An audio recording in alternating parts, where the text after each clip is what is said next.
We're just doing three stories. The first one is from Dr. Hannan. And the objective of each story is not just to say what happened, but how we try to safeguard ourselves. Because I hope not everybody's a victim here.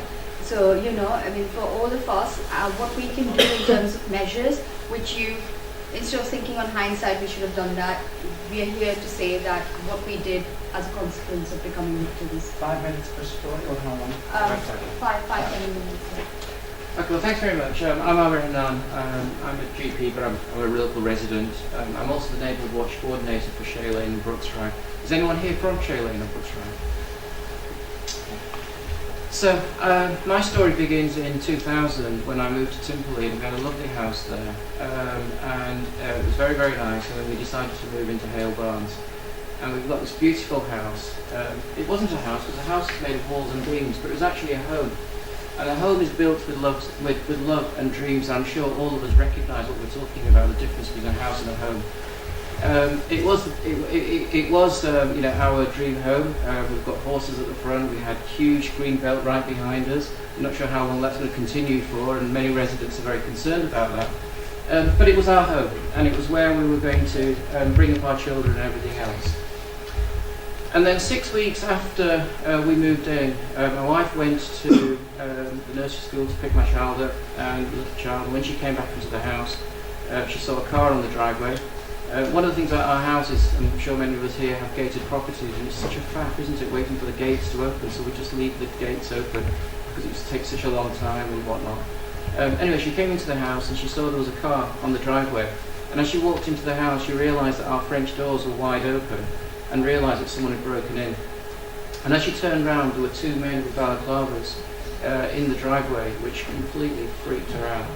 They saw her, she saw them back, they got in the car, they zoomed out at ridiculous speed, and they were gone within seconds. We don't know who they were or what they were.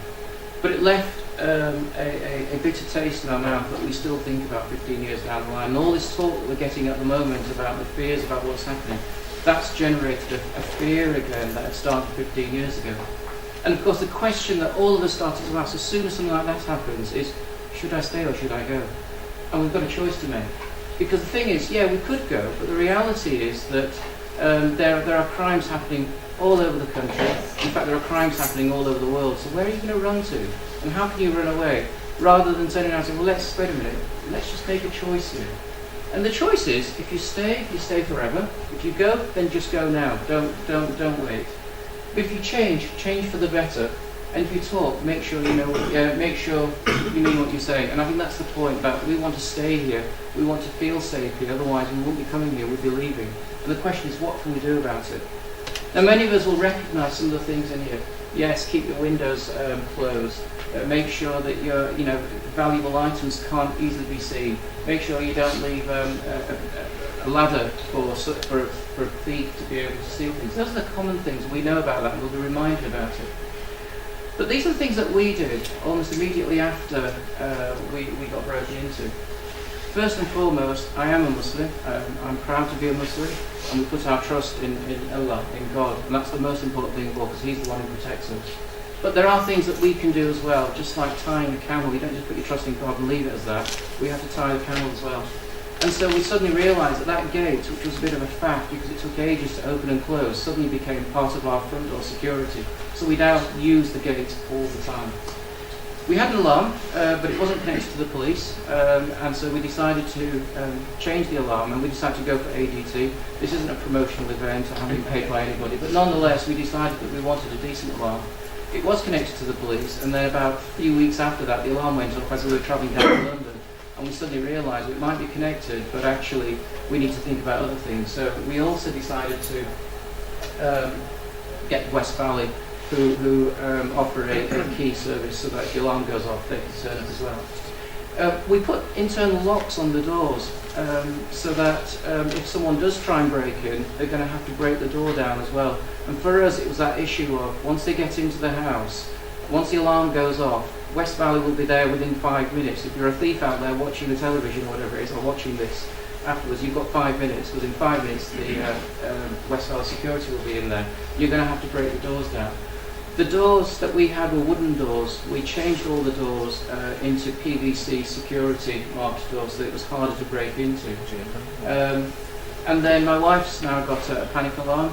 She's got an alarm that's connected to the ADT alarm, so if she turns up on the driveway and sees somebody, or she's at the bottom of the garden and she sees someone in the house, she presses the button and the alarm goes off. We've got panic alarms upstairs as well, and those are the kinds of things that we've done. So those are the things that we did sort of within the first few weeks afterwards. She asked me to become the Neighbourhood Watch Coordinator, and I asked the question, why do you want me to be the Neighbourhood Watch Coordinator? Because I want you to know about the crimes that are going on before anyone else does. Well, there's a thought. So if there's anyone out there wanting to, how do you make your house safer? Well, become a Neighbourhood Watch Coordinator, because then you start getting regular emails telling about what's going on. That green belt that we had before, that beautiful area beyond our garden, well, we've now put a fence around it as another form of security to stop people from coming in from behind.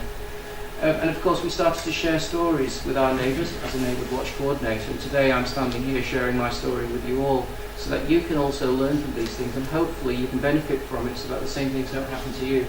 So that ultimately what we really want to do is that things have become normal, and I've got to say 15 years down the line we're not fearful anymore. We've had to spend a lot of money and time and thought into doing these things, but it does feel more normal, like a home rather than a house, and becoming part of this wider community. So we're not just seen as being Shay Lane or Brooks Drive or whatever, we're actually part of a wider community in which we've got the police embrace with us, we've got the mosque embrace with us, and we've got Muslims, non-Muslims and everybody else all together in one place.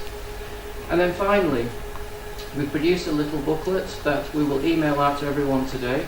And it's got some of the stories from today, it's got some of the guidance that we've collected from the various sources, including the police and others.